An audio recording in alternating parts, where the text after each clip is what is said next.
Financial பிளானிங்ல ரொம்ப இம்பார்ட்டன்டான விஷயம் தான் இந்த பட்ஜெட்டிங். ஏன் அப்படின்னா, நம்முடைய எந்த ஒரு பினான்சியல் ஆக்டிவிட்டிக்கும் இந்த பட்ஜெட்டிங் அப்படிங்கிறது ரொம்பவே முக்கியமான ஒரு பேஸ்.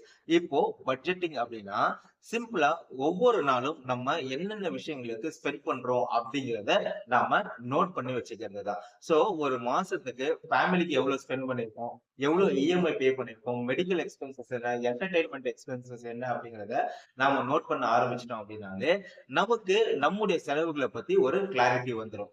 இப்போ நம்மளுடைய கிளாரிட்டிய யூஸ் பண்ணி எதெல்லாம் நம்ம அதிகப்படியா செலவு பண்றோமோ, அத ட்ரிம் பண்ணலாம். தேவையில்லாத செலவுகள நம்மளால கண்ட்ரோல் பண்ணவும் முடியும்.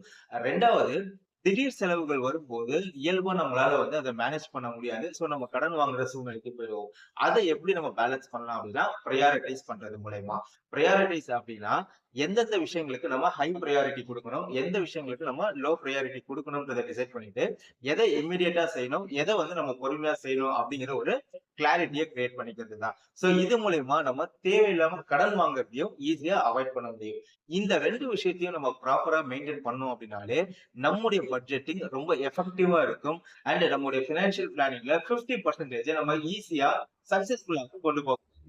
பினான்ஸ் சம்பந்தமா உங்களுக்கு ரெகுலர் அப்டேஷன்ஸ் வேணும் அப்படின்னா, வீடியோவ லைக் பண்ணிட்டு பேஜ ஃபாலோ பண்ணிக்கோங்க. டெப்ட் ரிடக்ஷன பத்தி நெக்ஸ்ட் வீடியோல கிளியரா பார்க்கலாம்.